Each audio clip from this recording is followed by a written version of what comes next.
Madison, welcome, welcome, welcome. We are honored to have you. How are you tonight? I'm great. I'm so excited to be here. How are y'all? We are fantastic. I'm going to speak for these guys. We are 4 days away from Christmas. We're all married. We all have a lot of kids. We're all old, and we hope that our wives have done all the Christmas shopping they're going to do. That's where But we are. But enough let's about hope. us, Madison. We're here to talk about you today and how we're going to start this thing off. We're big into music on this podcast. So, we said before we weren't going to judge you. We lied. We want to know, who's your favorite music artist? What's playing on Spotify right now? Right now, Luke Combs is playing I love it. 24/7 on my Spotify. I love it. These other guys, they really don't like country music. I'm a big country music fan. Luke Combs, that man, look, he got some pipes on him. He knows how to get down. Daniel, look. Let me tell you something. I actually listened to Lainey Wilson, and it's not bad, but it ain't good. Unacceptable. Well, see, Now, if he's going to be open and honest, Randy, I actually kind of like Morgan Wallen since you asked me to try that. So I'm just going to give you that. Okay. Morgan Wallen. I'm not trying anything else. That's all you're getting from me. Luke Combs is pretty good. Pretty good. If you like Morgan Wallen, you'll probably like Luke Combs. We'll see. I will see how Madison does throughout the rest of the episode. If she impresses me, I will give Luke a try. All right. You should. Right. You should, even if I don't. Yeah, they will. We're gonna have it as your intro song. So, next question, off of music. Favorite athlete? It can be current. It can be when you were a kid. Who did you want to model what you did after? Who did you just love watching play? My favorite athlete to watch play would have to be Misty May Trainer. She's a 3-time Olympic gold medalist, and she's just amazing. I've never seen her lose an Olympic game. And it's just like, wow, you just constantly win. And that's just something that I wanted to model growing up and it made me a really, really bad loser, but we figured that out. And now I just love winning and made me a great athlete and super, super competitive. You touched on something there about didn't make you a good loser. I don't want anybody to be a good loser, right? I just think that as we grow older, or maybe as we face adversity more, we learn to deal with it more. But I think if an athlete, especially of your caliber, playing in the SEC, you never want to be a good loser, right? No, never. Yeah, no, losing, it's never a good thing. And there's no such thing in our gym as a moral victory. Even if you play well, it still goes in the loss column. So it's, and wins are what gets you into the tournament and gets you further. So losses at the end of the day, they always suck. There's no good losing. There's a point in Daniel's book because he doesn't believe in moral victory. So there you go. Are there ties in volleyball? That's what I was just about to ask. Thank you. Okay, that it's a good sport. It's a good sport. But speaking of wins and losses, Madison, this is going to be my last question and probably the one that gets you the most judgment. What are your top five favorite Christmas movies in order from 1 to 5? 1, Home Alone. Yes. Solid start. I'm listening to Luke Combs when this is over. 2 would have to be Elf. Very, very close second. Solid. 3, I'm switching gears. This is a rom-com and it's While You Were Sleeping with Sandra Bullock. Don't hate it. Great movie. 4, it's not really a Christmas movie, but the opening scene is at Christmas. So to me, it's a Christmas movie. It's High School Musical 1. And I feel like I'm missing a big one, but that's what's been playing on my TV for the last week and a half. So that's what I'm going with. I think Daniel distracted her as she's going on a stretch because the Home Alone music was playing. Yeah, he definitely did. That's pretty rude. Just trying to set the mood for the answers to the question. Madison, let me give you a couple that I think you missed. In my opinion, you had a solid list, but here's my top 5. Here's my top 5. All right, Christmas Vacation. It's a classic. I like it. Home Alone, definitely. That's number 2 for me. I love it. Number 3, Santa Claus. Tim Allen, Santa Claus. I love it. I mean, then I got the Christmas Story because, it's just something about the dude when he sticks his tongue to the pole. Funny to me. And then, number 5, it really was, Elf was an honorable mention, but number 5 was Scrooged. Have you ever even seen Scrooged with Bill Murray? Don't watch it. It kind of freaked me out as a kid, but it's something about it just brings back some memories. But you had some solid ones in there. Let me ask you this one last question before I hand you over. Where do you stand on Die Hard as a Christmas movie? I've never seen Die Hard. Perfect. Don't ever watch it, and don't ever call it a Christmas movie. I was trying to think of like what it was about. I know it has Bruce Willis in it because I see it on TikTok, and that's all I know about it. And people can I run you down the argument though? They say it's a Christmas movie because of a couple things. It takes place on Christmas Eve, and there's Christmas trees in the background. It's a Christmas party, but it's just it's a terrorist movie where they're killing everybody. How could it be Christmas, Madison? How? And it came out in July. That's why it loses credibility. Like people who try to argue Home Alone, it came out at the end of November. There's a ton of movies that have segments in the movie that talks about Christmas. Harry Potter, Toy Story, but those aren't Christmas movies at all. Neither is High School Musical, but it's still on my list. But one of her top 5, fits that theme. While You Were Sleeping is definitely not a Christmas movie, but I didn't want to critique her because she gave Home Alone and Elf, so I was good. Well, that to me is a Christmas movie because it occurs around Christmas and it talks about the spirit of Christmas. No. I mean, when you're getting into the spirit of Christmas, I mean, that's getting close. They have Christmas dinner in the movie. Madison, I'll give it to you because it's closer to a Christmas movie than Die Hard, for sure. Well, I didn't put that on my list, so I'm really happy I didn't because y'all seem to be pretty. Yeah. Well, no, that's because our last guest did, and they lost it. They absolutely lost it on him. Yeah, we gave old Will Sanders a rough. He goes to South Carolina, so you just have to forgive him. He doesn't know better.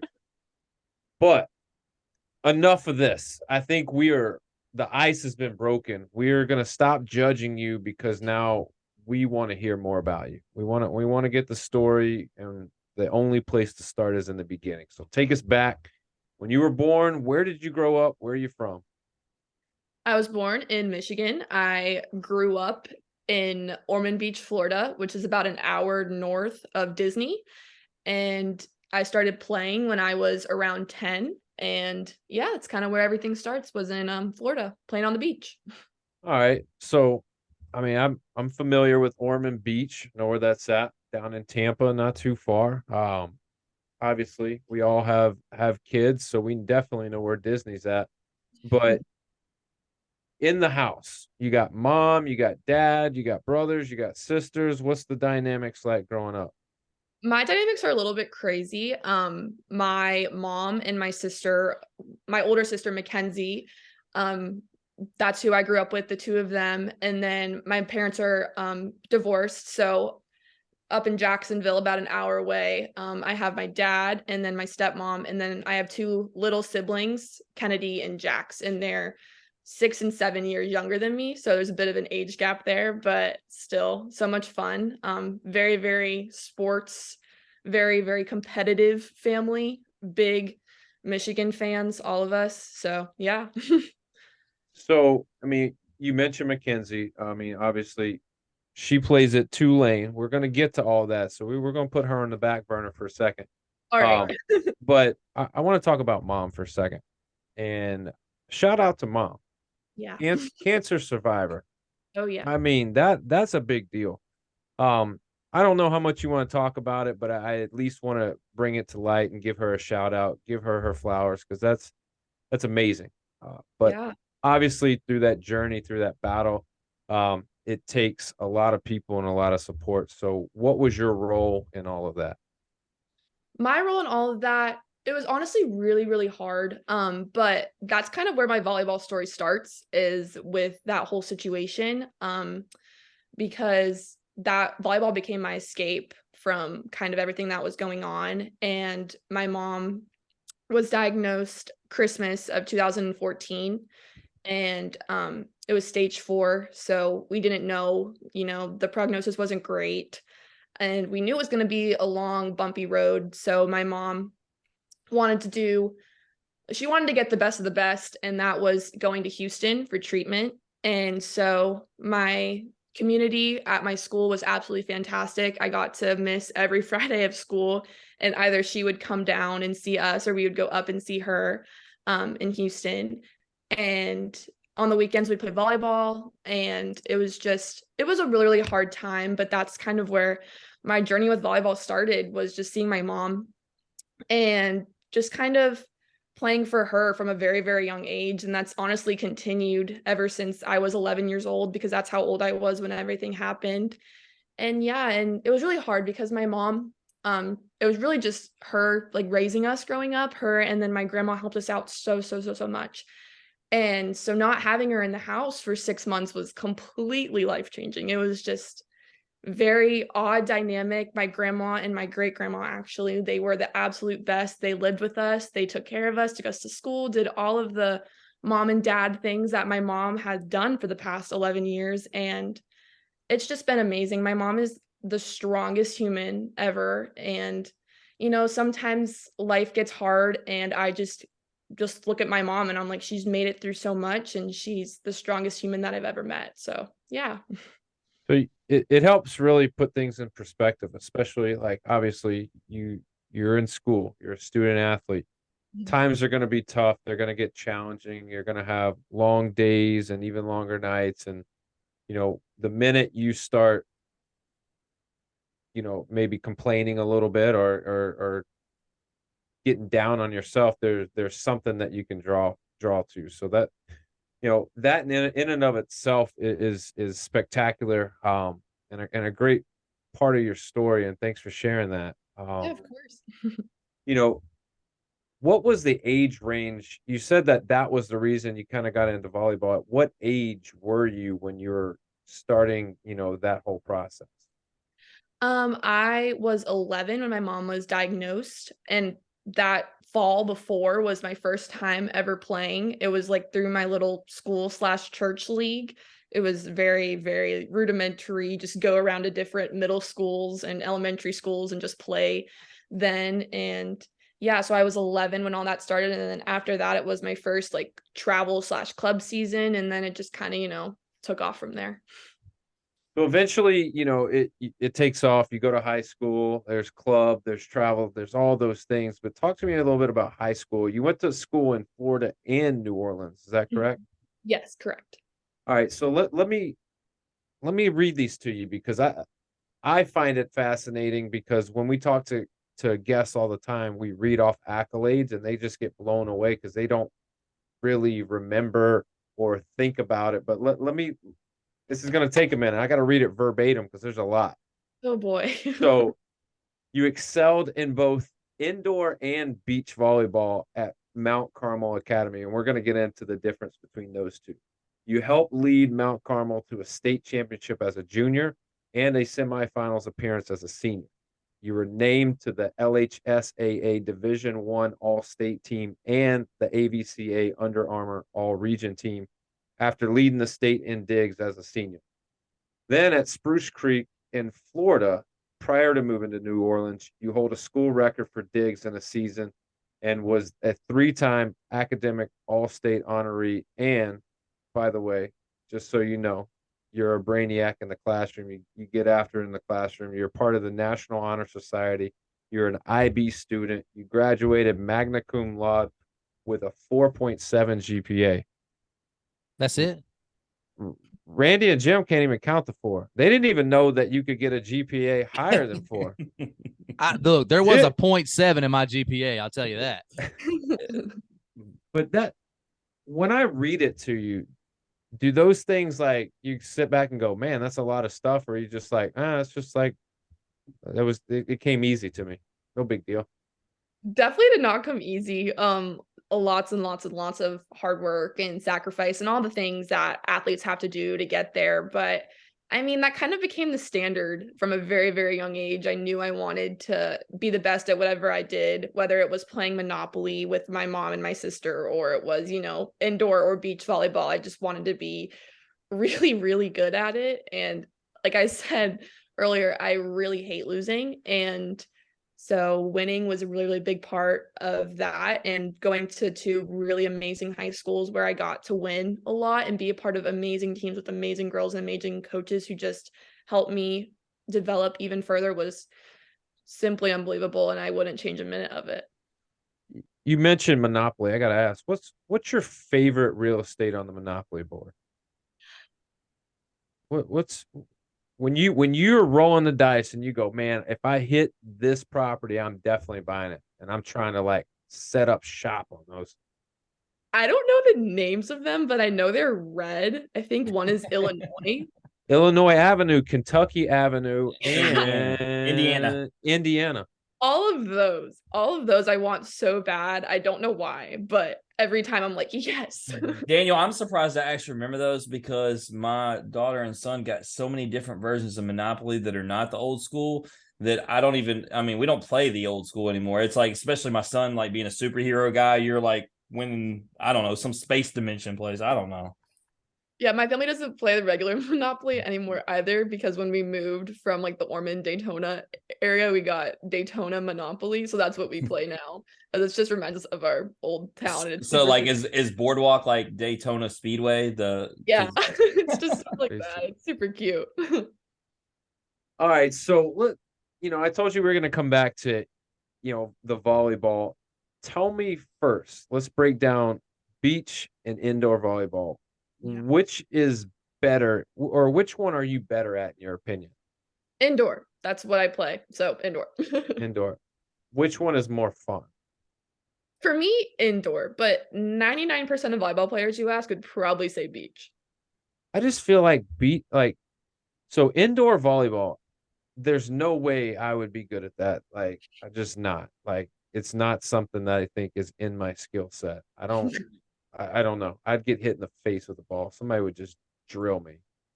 But beach volleyball is a level of fatigue that I don't even want to know. Like, running in sand is hard enough, but you're trying to cut, you're trying to go backwards, you're trying to turn around, you're trying to jump, you're sprinting from here, diving there. And you got to hit the ball over the net or to your partner. Like, no, I'm good. Daniel, guess who won the national championship in beach volleyball this year? Miami. I don't know. I'm picking somewhere near the beach. You want to tell them, Madison? USC, Southern California. No, what am I talking about? The LSU. They won the pairs. I saw it. Oh, yes. They won the pairs championship in the fall, but the team championship is in the spring. Oh, well, I botched it. Well, I know they won one of them. I just know LSU won beach volleyball. That was my former teammate, Kylie DeBerg. She plays on the beach team now. She's fabulous. So how does that work in beach volleyball if you're a team or you have a partner and you're playing and whoever wins, it's a cumulative score of these individual games? Yes. So there's 5 pairs and usually the best are 1. Well, everyone's good. It's college, but your best pair is 1, then it goes down from there. And basically you want to win 3 out of those 5 games, and then it counts as a win for the entire match. So are you matching up your 1 with the other team's 1, or if your 2 is really good and better than their 1, are you flipping it? Like, sometimes you can do that, I think, but usually it goes like best is 1 and like then it goes 2s, 3s, 4s, 5s, and it kind of just matches up because it makes really great matchups, and that's usually just how people do it. Yeah, 1 versus 5 isn't any fun. I mean, honestly, in college, it could literally go anyway. Well, I got to get to this because I'm baffled, and we played sports. We were athletes growing up. We were in school, and the balance is hard. But when you talk about IB student, a 4.7 GPA on top of the amazing accolades that you have as an athlete, how do you get so much success? Like, is there like a formula? Is there like a secret? Like, what is it that you do that enabled you to balance it all but also excel? I don't think there's a formula. I was helped by so many people, and I was really pushed by so many people to do well, and I knew I wanted to do really well in school, and I wanted to finish the top of my class. I always had that goal, and really just I kind of realized that if I treated school like I treated like volleyball and just dedicated myself to it for a set amount of time a day and just worked until I was good at it, then I would continue to be good at it, keep on getting better. So I kind of just applied the formula, I guess, from volleyball to school, and yeah, and just became a little bit more fun, kind of made it a game, and yeah, just had a really good time with it. Well, your formula worked because you are now where you're at, and let's talk about that. Obviously, at LSU, you got to be a baller. I'm just flat out say it. To be an athlete on any team at LSU, you got to be a baller. You got to have some brains, which you got, but also, like, at what point do you go, man, I am getting some interest from schools. I really want to pursue this at the next level. I don't really have a set moment, but I remember being a sophomore in high school and my sister started that like happening to her, and I was like, wait, that's really cool, I want that to happen to me too.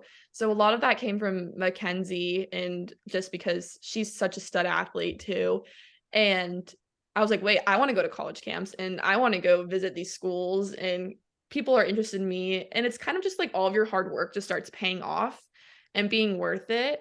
And it's really awesome, and I think from my sophomore year in high school, I really knew I wanted to go play college volleyball. I love college volleyball. I think it is the most fun thing ever, and I've always felt that way. Me and my entire family are so invested in the entire thing every single year. So, it's just kind of surreal still even to be a part of it now, and it's so humbling and it's so amazing, and yeah, it's just I just love volleyball. I wanna play it forever, but yeah. So, all right. So, why then LSU? Obviously, you got ties to Michigan, you got ties to Florida, New Orleans. Why LSU? I feel like once you come to LSU and you see LSU and you meet the people of LSU, it's kind of hard to say no.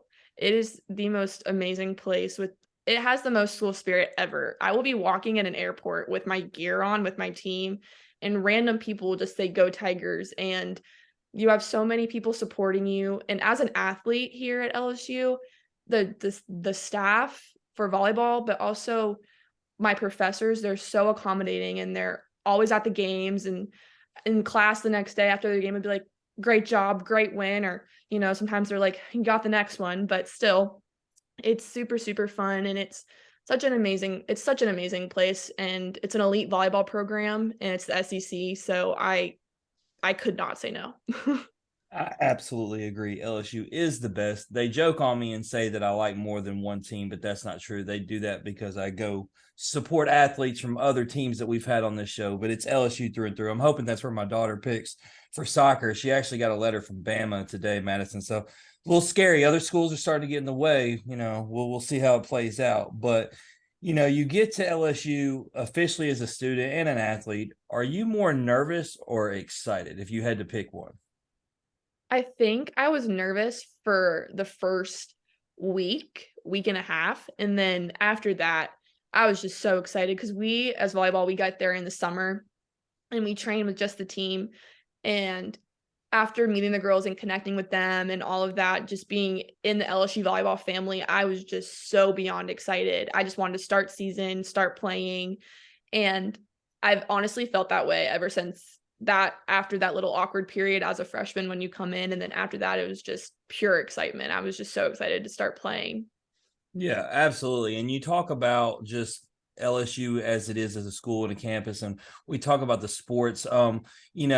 During your first year when you got there, were you able to get around and go to other sporting events and other social events, like check it out and just, because that's one of the best parts. We've had guests that come on, and a lot of times they'll say, playing sometimes is just equally as fun as going and watching all the other sports. Yeah, for sure. It's really amazing because LSU, honestly, there's so many good athletes on every single team. Our soccer team last year, I think we started like 12-0 or something crazy, and we made the tournament twice in the 2 years that I've been there, and they're amazing, and I have good friends on that team. So it's so fun. And then women's basketball. Well, now you got to name them, because we've had 5 LSU soccer guests. Let's see if it's one of them. Alicia Garcia. I took physics 2 with her. No, but she's a baller. I love it. I love this. Certified baller. She's amazing.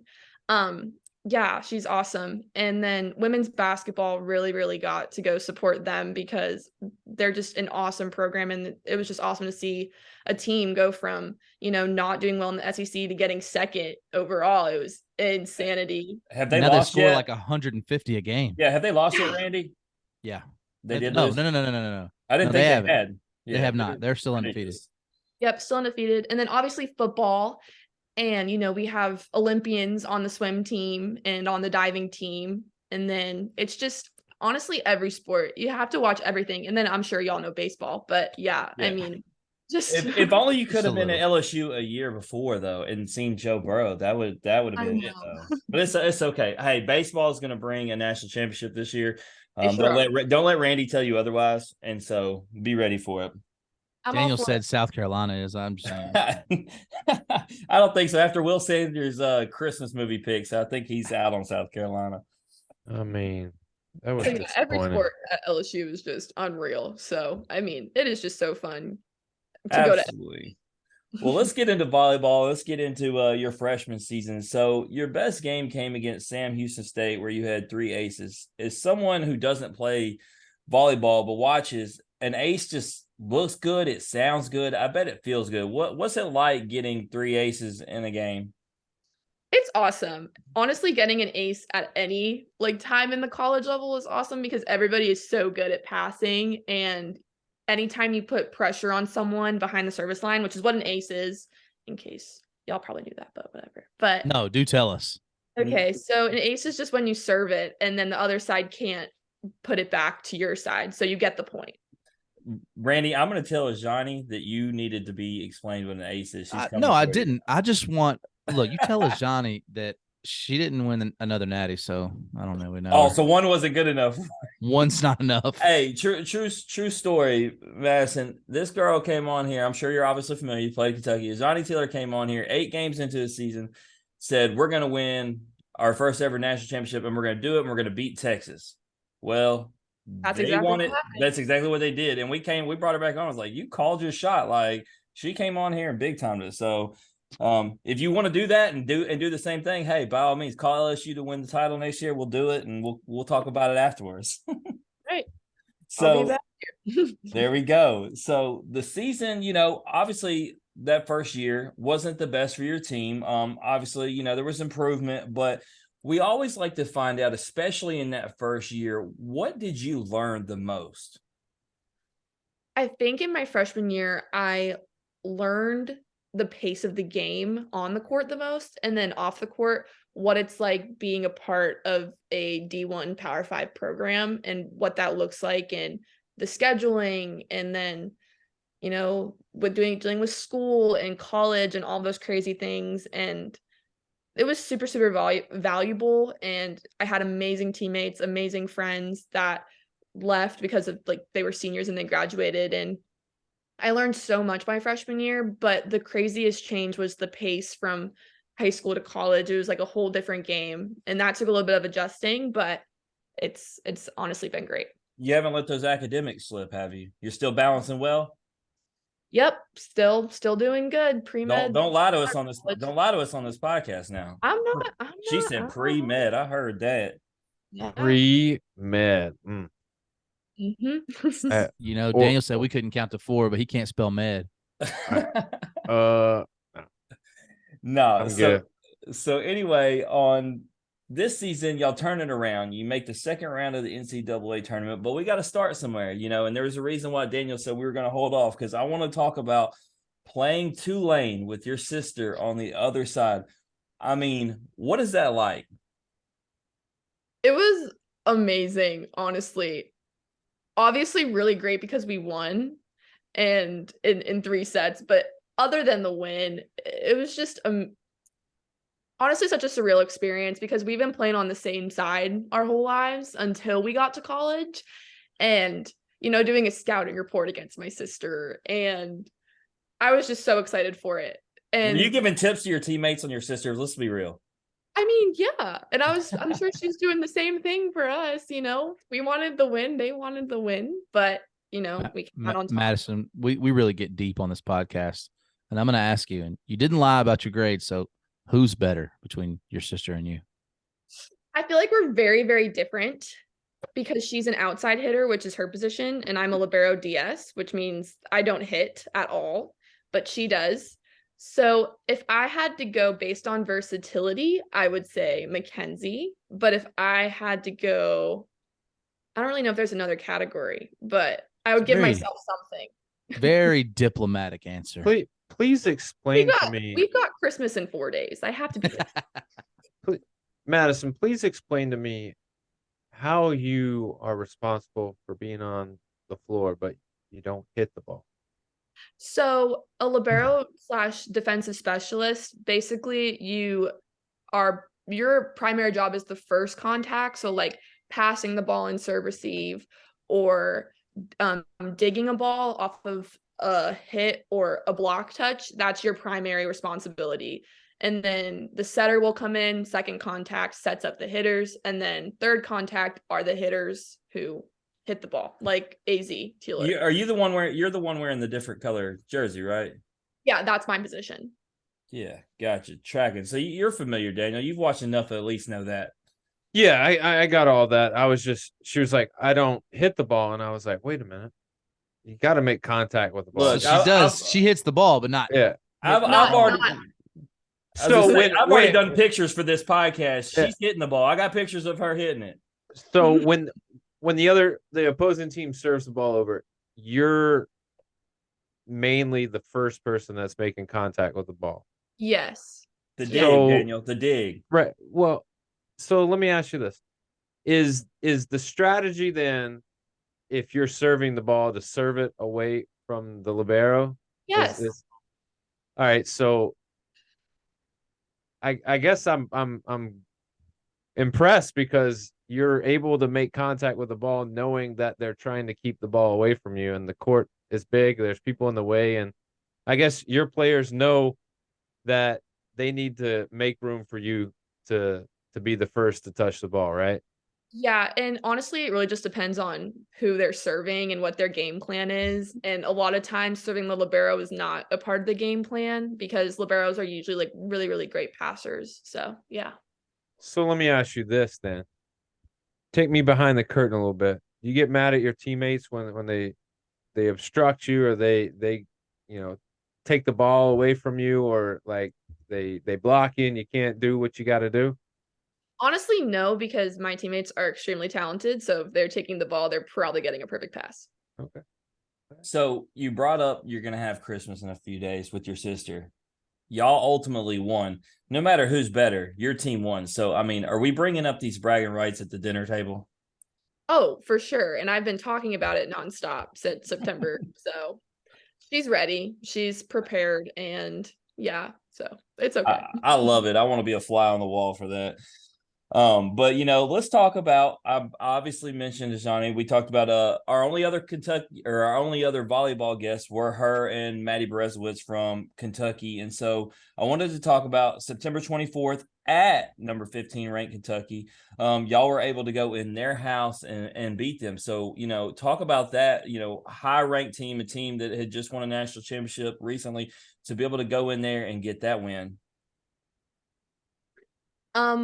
It was surreal. It was absolutely insane because it was a 5-set win, and anytime you win in 5, it's any man's game, and it was so much fun. The atmosphere was crazy. In the first set, we didn't win, and the second set we came back and we were like, we can do something here. We're close and we're not playing all that great, and we kind of just took off from there. And then obviously they're Kentucky, so they fired back, and then we fired back, and it was probably one of the longest games I've ever played. I remember just, and the student section there is literally on the court, and they were just ruthless, even though there was a football game. So we were expecting like an empty house, and we were unpleasantly surprised. But you opened the door for Randy to talk bad about Kentucky football. That's why I started laughing. But it was so surreal, and Kentucky obviously is an amazing program, just came off of a huge like national championship and looking to do it again, and had some really good preseason games and preseason wins. So we were just looking to come in there and just do our thing and do what we know we could do. So yeah, that was the goal, and we did it. And then yeah, that was that. You know what? I lied, and I said we only had those two. I forgot we had Allie Stumler from Kentucky on too, who went pro, which was going to lead me to a question that I didn't even have planned. When it comes to college volleyball and going pro, when are you allowed to leave? Is like at what year? Is there a certain stipulation, or can you leave at any time? I believe you can leave at any time. It's just for volleyball as of right now, the only professional leagues that are like year round are overseas. And most of the time people will stay for their 4 or 5 years of eligibility, depending on how old they are, obviously. And yeah, so that'll be that. Because I'm pretty sure these two didn't even know it. She kind of misled us. She made it sound like she was coming back to Kentucky winning her national championship. Next thing you know, I seen she was playing pro, so I was like, okay. And it's like she just up and left. But money talks. Absolutely. So let's talk about a video that I actually didn't even see from LSU. I saw from NCAA volleyball on Instagram, and it was the longest, wildest rally, and it was between you guys and Mississippi State. Just talk about, was that the longest rally you've ever been a part of? Absolutely. 100%. It was insane. And it kind of just shows how SEC volleyball is. It's very gritty. Nobody wants to lose a single point. Every single point matters. And it was absolutely insane. And y'all were on the winning side of it. Let's flip it and say that y'all have been on the losing side. How deflating is it to have literally what felt like a 20-minute volley and then you don't even get the point? Honestly, it sucks. But volleyball is a game where you have 25 points and every single point matters. So at the end of the day, you have to just try to catch your breath and move on to the next one and score. Absolutely. So obviously y'all punch your ticket to the big dance. Talk to us. We love seeing the videos, no matter what sport it is, when you celebrate with your teammates. Just how exciting, how fun was that moment? Oh my gosh, it was so much fun. We were all together, and honestly, we didn't know if we were making it into the NCAA tournament. We had no idea where we were going and any of those things. And once we did not think we were going to go to the California region, because usually they do it a little bit more geographically.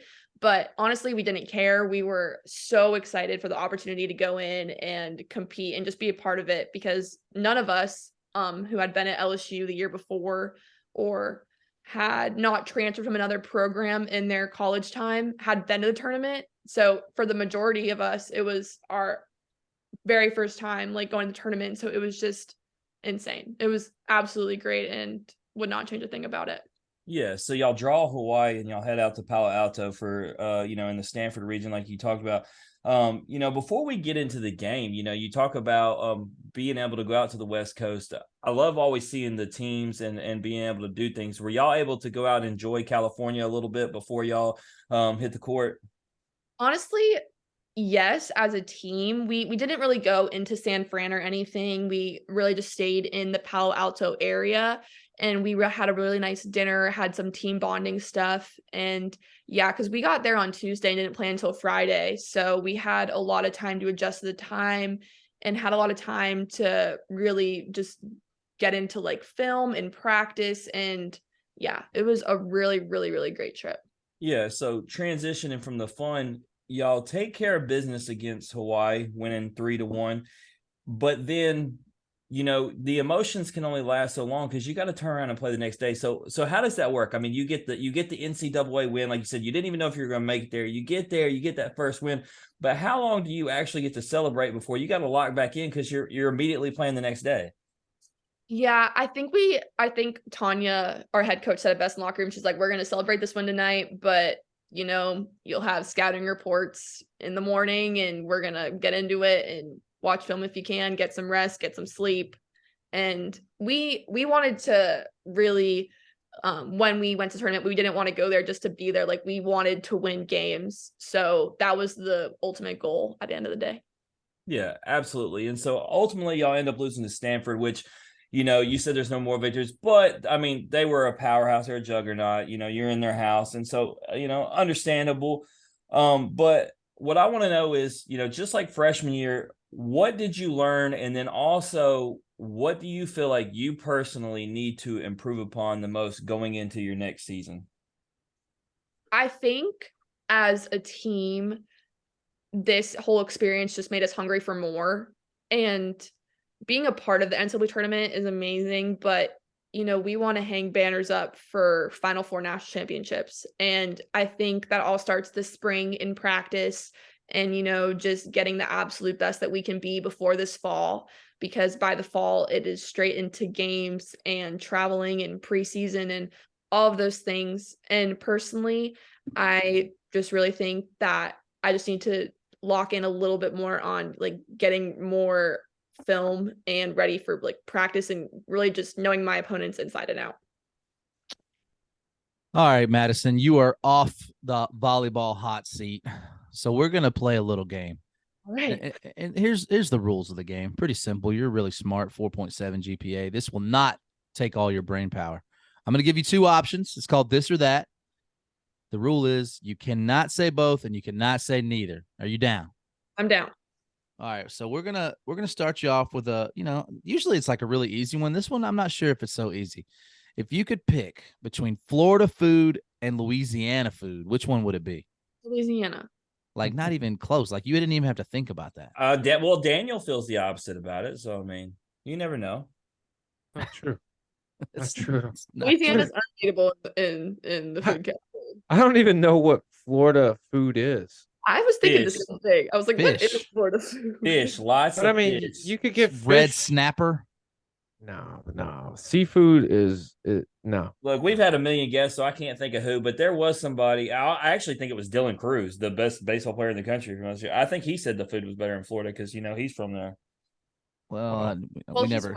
And I'll never critique Dylan Cruz ever, so I'm gonna let that be. I bet Dylan Cruz thinks Die Hard's a Christmas movie. Yeah, he's definitely a diehard Christmas movie kind of guy. Absolutely. All right, next question. Little Christmas theme. And don't lie. All Would right. you rather give a gift or receive a gift? Give a gift. I believe you actually. Just from the answers you've given, I actually believe that. All right. It's getting a little tougher. All right. Real Christmas tree or artificial Christmas tree?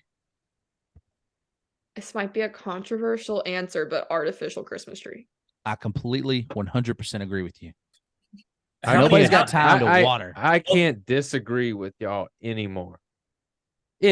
Well, hold on. Before you say anything, Daniel, I don't know how many trees you have, Daniel, but I know me and Randy have around the same, like 5.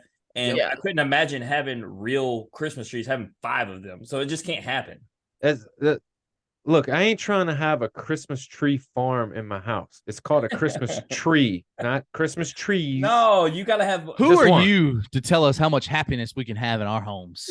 Look, I know how many kids you have. themes, I like know how much happiness going Daniel, on. y'all are doing it wrong. And I know Randy does this. They have this the same. It's different themed trees in different rooms, bro. Agreed. For sure. See, Madison's with us. We have a Michigan tree. We have an LSU tree. We have our main family tree. We got all the trees going on. It's so ironic, the Michigan thing, because Jim's also a Michigan/LSU fan.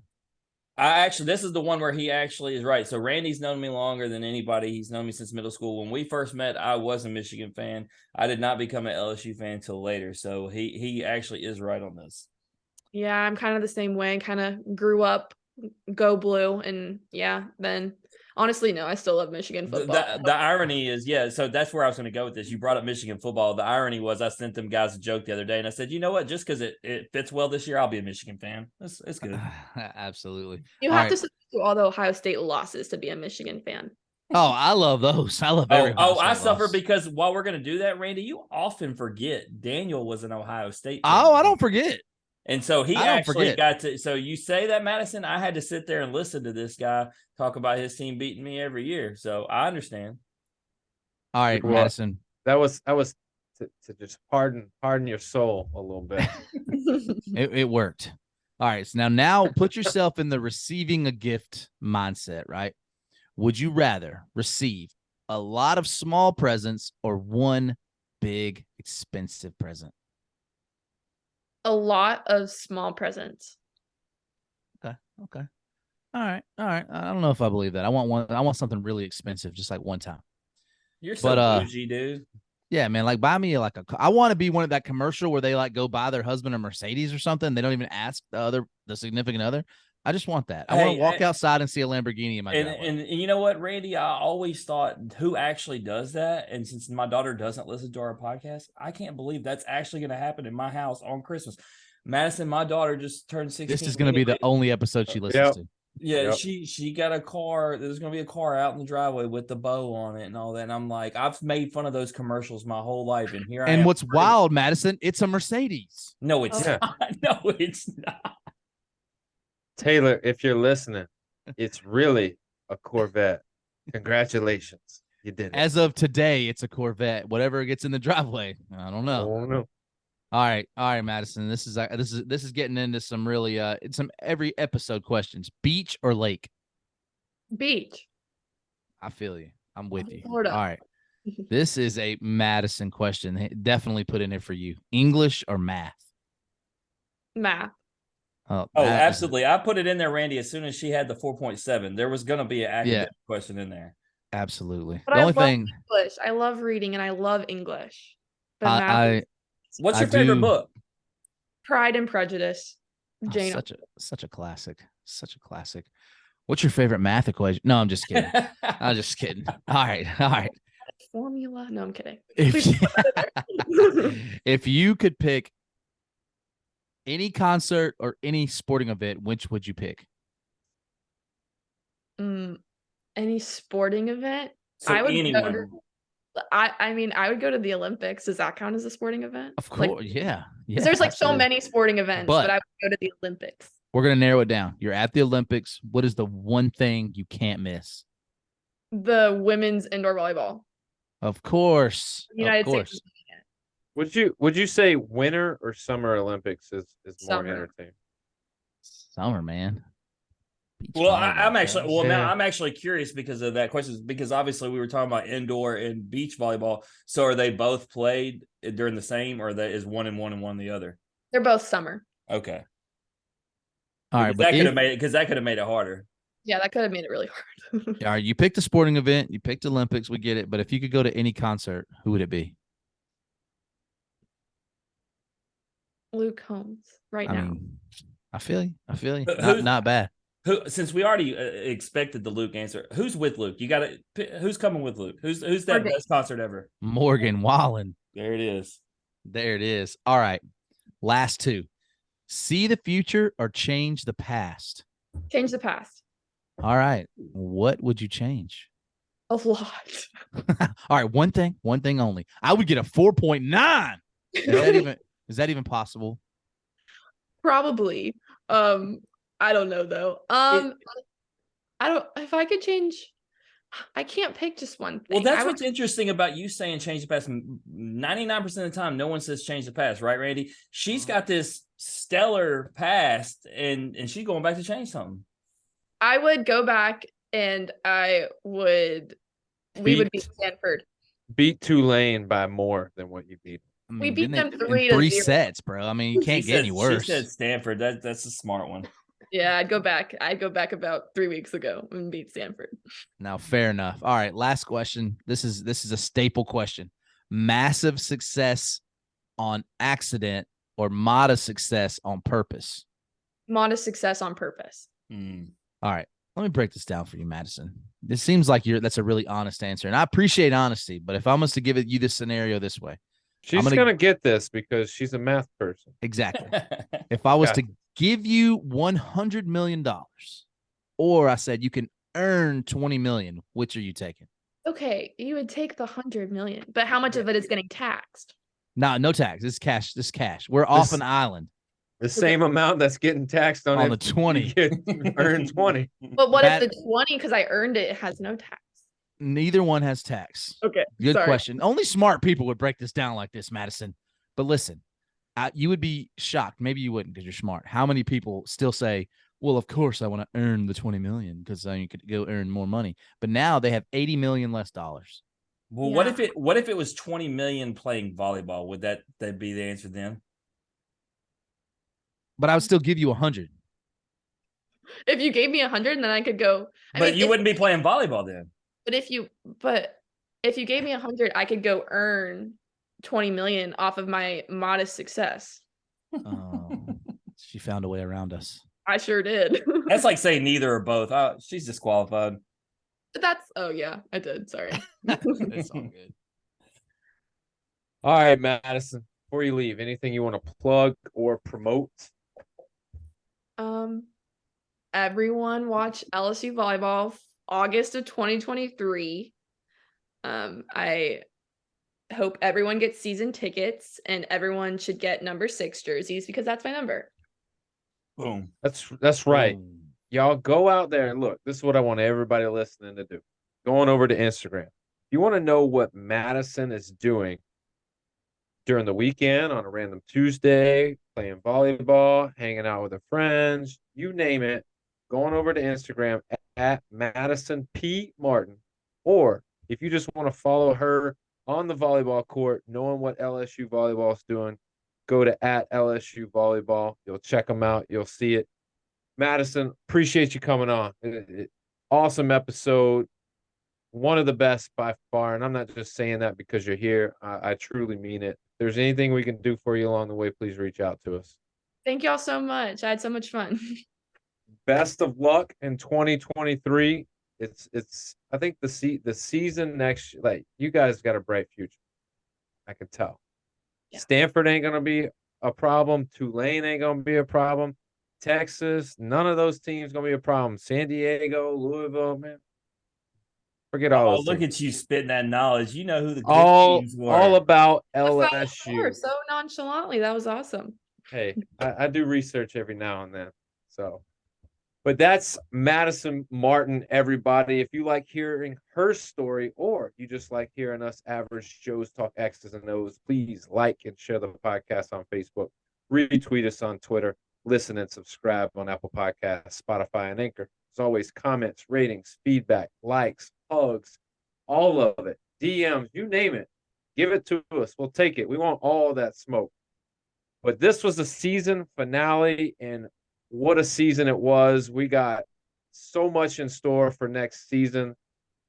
On behalf of In Off the Bench, I wish everybody a Merry Christmas, Happy Hanukkah, Happy New Year. We're coming back strong, season 7 at the beginning of 2023.